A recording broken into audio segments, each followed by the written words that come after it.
Hi friends, ಇವತ್ತು Chintamani APMC tomato ಮಾರ್ಕೆಟಲ್ಲಿ tomato ಏನು ರೇಟ್ ಹೋಗ್ತಾ ಇದೆ ಅಂತ ನೋಡೋಣ ಬನ್ನಿ ಫ್ರೆಂಡ್ಸ್. ಹಾಯ್ ಫ್ರೆಂಡ್ಸ್, ఇప్పుడు చింతామణి APMC టొమాటో మార్కెట్లో టొమాటో ఏం రేట్ పోతుందో చూద్దాం రండి friends. Third quality tomato rate ಬಂದ್ಬಿಟ್ಟು 20 ರೂಪಾಯಿಂದ 70 ರೂపాయವರೆಗೂ ಹೋಗ್ತಾ ಇದೆ.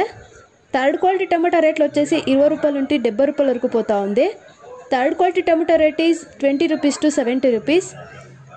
ಥರ್ಡ್ ಕ್ವಾಲಿಟಿ ರೇಟ್ ಬಂದ್ಬಿಟ್ಟು ನಿನ್ನೆ ಏನು ರೇಟ್ ಹೋಗ್ತಾ ಇದೆ ಸೇಮ್ ರೇಟ್ ಹೋಗ್ತಾ ಇದೆ. ಸೆಕೆಂಡ್ ಕ್ವಾಲಿಟಿ ಟೊಮೆಟೊ ರೇಟ್ ಬಂದ್ಬಿಟ್ಟು 70 ರೂಪಾಯಿಂದ 200 ರೂಪಾయವರೆಗೂ ಹೋಗ್ತಾ ಇದೆ. సెకండ్ క్వాలిటీ టొమాటో రేట్లు వచ్చేసి 70 రూపాయల నుండి 200 రూపాయల వరకు పోతా ఉంది. Second quality tomato rate is 70 rupees to 200 rupees. ಇನ್ನು ಫಸ್ಟ್ ಕ್ವಾಲಿಟಿ ಟೊಮೆಟೊ ರೇಟ್ ನೋಡೋದಾದರೆ 200 ರೂಪಾಯಿಂದ 330 ರೂಪಾಯಿವರೆಗೂ ಹೋಗ್ತಾ ಇದೆ. ఫస్ట్ క్వాలిటీ టొమాటో రేట్లు వచ్చేసి 200 రూపాయల నుండి 330 రూపాయల వరకు పోతా ఉంది. First quality tomato rate is 200 rupees to 330 rupees. Friends, ನಿಮಗೆ ಈ ವಿಡಿಯೋ ಇಷ್ಟ ಆದರೆ ಲೈಕ್ ಮಾಡಿ, ಶೇರ್ ಮಾಡಿ.